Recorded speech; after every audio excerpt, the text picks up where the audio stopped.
മുഖ്യമന്ത്രി പ്രഖ്യാപനത്തിലേക്ക് കടക്കുകയാണ്. കോൺഗ്രസ് ഉച്ചയ്ക്ക് 1 മണിക്ക് നിയമസഭാ കക്ഷി യോഗം വിളിച്ചു ചേർത്തിരിക്കുന്നു. അതിന് മുൻപായി ഒരു പ്രഖ്യാപനം ഇക്കാര്യത്തിൽ ഉണ്ടാകുമോ, ഇനി അത് ഡൽഹിയിൽ നിന്നുണ്ടാകുമോ എന്നുകൂടി ഉറ്റുനോക്കുന്നുണ്ട്. കാരണം ഡൽഹിയിൽ നിർണായക കൂടിക്കാഴ്ച നടക്കുന്നു.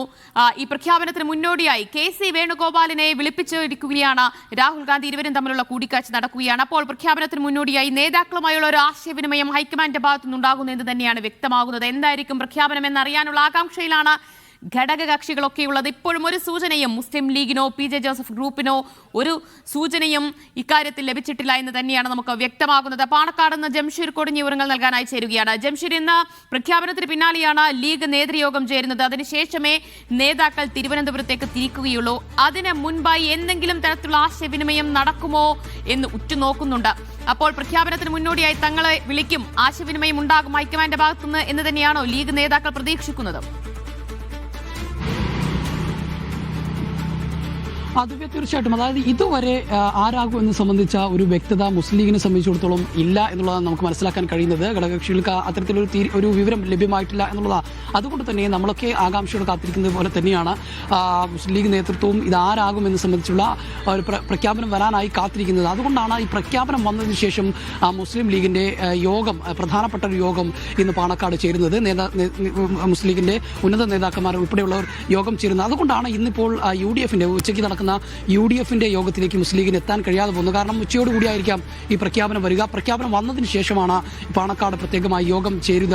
ആ യോഗം ചേർന്നതിന് ശേഷം തീരുമാനങ്ങൾക്ക് ശേഷമായിരിക്കും വൈകുന്നേരത്തോടു കൂടിയായിരിക്കും പോകുക. അതുകൊണ്ട് തന്നെ 2 മണിയിലെ UDF യോഗത്തിൽ മുസ്ലിം ലീഗിന് പങ്കെടുക്കാൻ കഴിയില്ല എന്നുള്ളതാണ്. ഏതായാലും നിലവിലെ സാഹചര്യത്തിൽ ഇപ്പോഴും ആരാണെന്ന് സംബന്ധിച്ചുള്ള ഒരു ആകാംക്ഷ തുടരുന്ന ഒരു സാഹചര്യമുണ്ട്.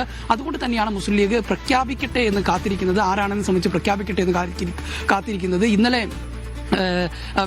നേരത്തെ മുസ്ലിം ലീഗ് പ്രഖ്യാപിച്ചിരുന്ന, അല്ലെങ്കിൽ മുസ്ലിം ലീഗിന്റെ അഭിപ്രായം, ആ തീരുമാനത്തിൽ നിന്ന് മുസ്ലിം ലീഗ് ഇപ്പോഴും ഉറച്ചു നിൽക്കുകയാണ്. അതിൽ നിന്ന് പിന്നോട്ട് പോയിട്ടില്ല.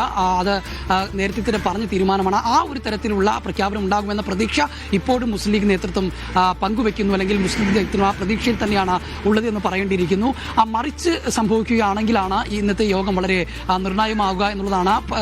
ഇന്നലെ ചേർന്ന യോഗം, ഇന്നലെ ഈ മുസ്ലിം ലീഗിന്റെ യോഗം ചേർന്നിരുന്നു. അതിനുശേഷം സാധാരണഗതിയിൽ മുസ്ലിം ലീഗിന്റെ യോഗം ചേർന്നാൽ പാണക്കാട് തങ്ങളാണ് ബ്രീഫിംഗ് മാധ്യമങ്ങളെ കാണേണ്ടത്. പക്ഷേ ഇന്നലെ പാണക്കാട് തങ്ങൾ കണ്ടില്ല. പകരം PK കുഞ്ഞാലിക്കുട്ടിയാണ് മാധ്യമങ്ങളെ കണ്ടത്. മാത്രമല്ല, ഈ ഹൈക്കമാൻഡിന്റെ തീരുമാനം പൂർണ്ണമായും അംഗീകരിക്കുമോ എന്ന ചോദ്യത്തിന് കൃത്യമായൊരു ഉത്തരം PK കുഞ്ഞാലിക്കുട്ടിയുടെ ഭാഗത്തുനിന്ന് ഉണ്ടായില്ല. നേരത്തെയൊക്കെ ഇത്തരത്തിലുള്ള സംഭവങ്ങൾ ഉണ്ടാകുമ്പോൾ അത് ഹൈക്കമാൻഡിന്റെ തീരുമാനത്തെ അംഗീകരിക്കും, അല്ലെങ്കിൽ അത്തരത്തിലുള്ള പ്രതികരണങ്ങളൊക്കെ ആയിരുന്നു മുസ്ലിം ലീഗിന്റെ ഭാഗത്തുനിന്നുണ്ടായിരുന്നു. എന്നാൽ ഇന്നലെ അതിനൊരു കൃത്യമായ ഉത്തരം നൽകിയിട്ടില്ല എന്നുള്ളത്. അതുകൊണ്ട് തന്നെ ആരെയാകും പ്രഖ്യാപിക്കുക എന്നത് മുസ്ലിം ലീഗും നോക്കിക്കാണുന്നു എന്നുള്ളത് തന്നെയാണ് ഇതിന് മനസ്സിലാക്കാൻ കഴിയുന്നത്. VD സതീശനാണെങ്കിൽ കാര്യങ്ങൾ നേരത്തെ മുസ്ലിം ലീഗ് വിചാരിച്ച പോലെ തന്നെ കാര്യങ്ങൾ പോകുന്നു എന്ന് മനസ്സിലാക്കും. അതേസമയം മറിച്ചാണ് തീരുമാനമെങ്കിലായിരിക്കും ഇന്നത്തെ യോഗം വളരെ നിർണായകമാകുക. പക്ഷേ കാത്തിരിക്കുകയാണ് ഘടകകക്ഷി നേതാക്കളും. പാണക്കാട് നിന്നാണ് ജംഷീർ കൊടിഞ്ഞി വിവരങ്ങൾ നൽകിയത്.